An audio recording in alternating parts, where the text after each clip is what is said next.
Using third person writing in an academic writing environment is really important to maintain objectivity and professionalism. Hi, I'm Trevor Price, and this film's here to help you understand why we use third person writing in UK universities. So, my slide's not working. Here we go. What I'd like to do is explain what academic writing is for those of you perhaps new to UK universities. Well, academic writing is really a formal style of writing we use in universities to help us pass on the knowledge and our findings from any research projects that we're doing. So when you're writing assignments, essays, reports, whatever, you've been given to do by your university academic staff, then you need to use the academic writing style that is relevant to your studies, your university, and the country in which you live in. So I'm talking about UK university academic writing here, using British English. So why is this important to use those proper language systems and conventions? Well, keeping to these academic writing standards kind of shows that you're professional and that you can communicate with other people in this field, in this subject that you are studying and writing about. So let's go in a little bit more into what academic writing and particularly third person in academic writing is and how to do it. So third person or writing in third person is a way of sort of giving a perspective, a grammatical perspective or view that refers to someone or something other than you, who are the writer or the speaker of that work.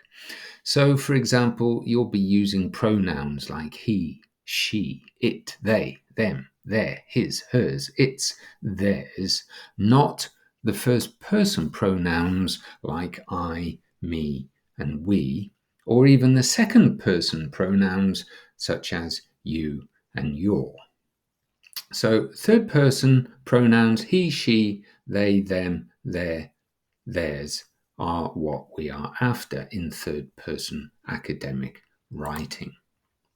So why are we doing this? Well, there's great benefits in doing it. Firstly, it provides some objectivity.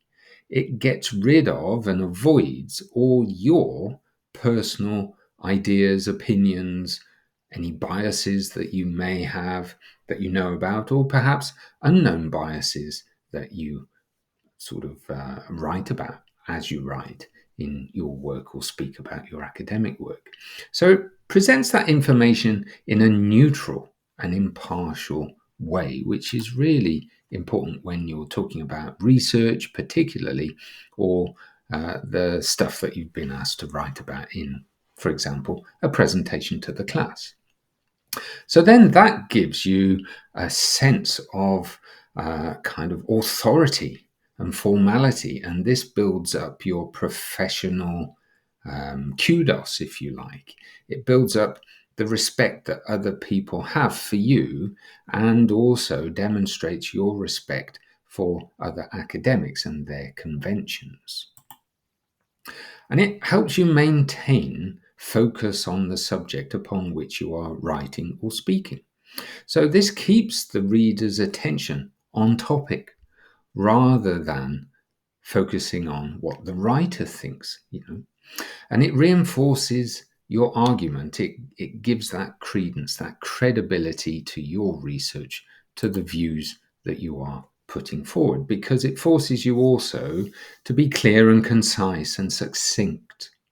So it helps you avoid any unnecessary verbiage, I call it. It's a bit like garbage, but extra words and phrases that you don't need in your writing. That kills your writing if you do that.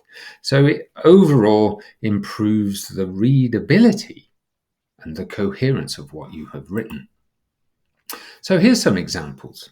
So instead of writing, I believe that climate change is a serious problem, in third person, you would write, climate change is a serious problem. Instead of writing, you should consider the ethical implications of this research, you would write in third person, the ethical implications of this research should be considered. There are sometimes a few exceptions, but beware. And these exceptions are, for example, when you're writing or sharing personal experiences or personal stories and reflections. It might be that you've been asked to do some reflective writing. Well, check. Should I be using first person instead of third person in these situations when I'm talking perhaps about my own personal learning journey, my own personal growth, or things like that? Perhaps when you're doing qualitative research, your professors have asked you to write about your personal observations of something. But usually third person is more appropriate in that situation, I would say, especially if you're doing science, maths, and technical type subjects at university. And like I put a big note there, even in these cases, I would use first person very, very sparingly and quite strategically. Think carefully about using that and check and double check if that is appropriate with the person who's asked you to produce that writing or that speech or verbal presentation. So some more tips are, as I mentioned before, avoid first person pronouns. We don't want the I, the me, the we, the us, or the our. We want you to get rid of those personal feelings in your writing, because these pronouns draw the attention to the writer rather than the thing that you're writing about, which is what we want to do. So instead of I believe that climate change is a serious problem, say climate change is a serious problem.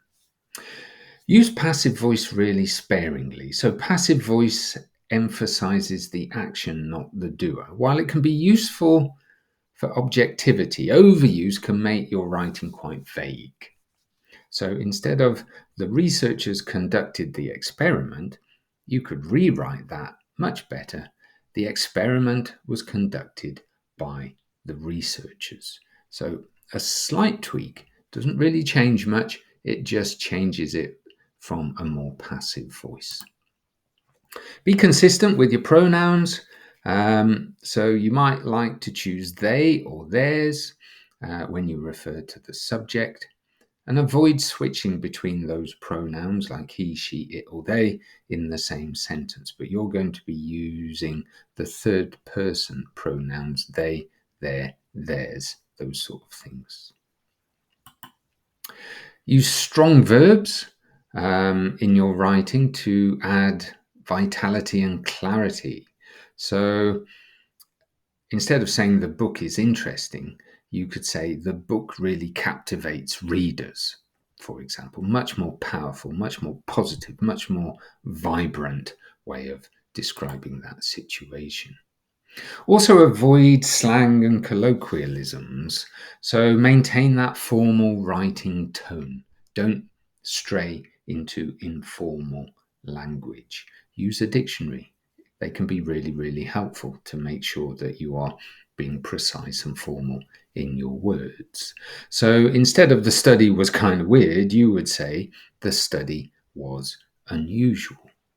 Use clear and concise language. Don't waffle on. Get to the point. Use a simple sentence structure. And check your work and double check your work and check it again.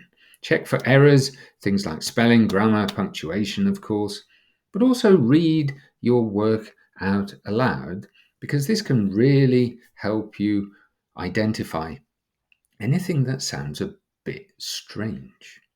Consider also, if you can, to ask somebody else to proofread your writing, because a fresh pair of eyes can really help spot those problem areas.